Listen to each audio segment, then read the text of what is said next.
श्री स्वामी समर्थांच्या लीला रामकृष्णादिकांप्रमाणेच होत्या.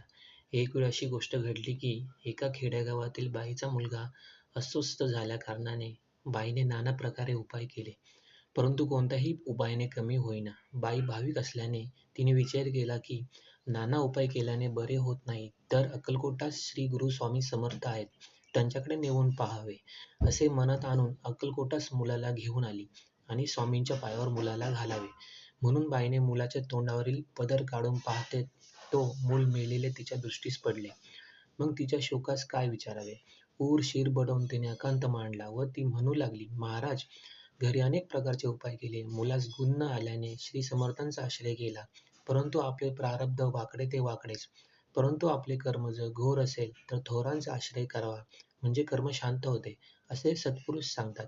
याच भाषणावर विश्वास ठेवून मी समर्थांचे चरणी शरणागत झाले.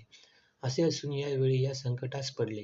जसे देवाच्या दर्शनास गेले असता देऊळ अंगावर पडावे आणि गाय व्याघ्राच्या तोंडातून सुटून पळून आली तो गायीला यवनाने मारावे, याप्रमाणे माझी गत झाली आहे.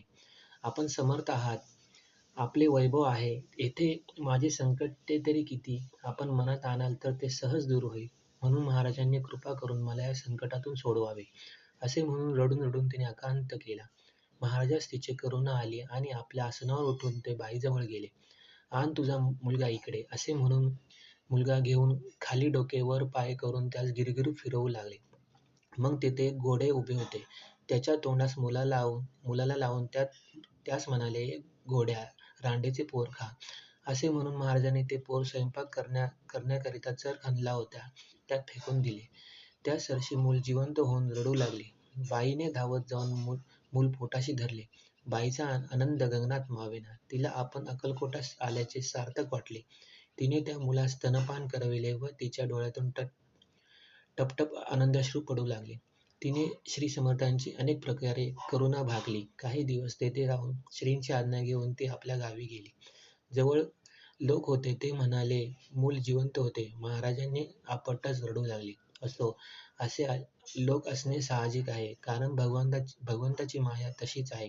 माया दुर्धर नसती तर सर्व जग भ्रमात का पडले असते.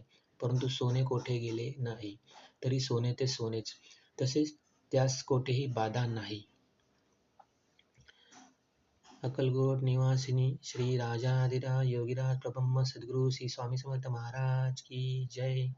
श्री गुरुदेव स्वामीसूत महाराज की जय.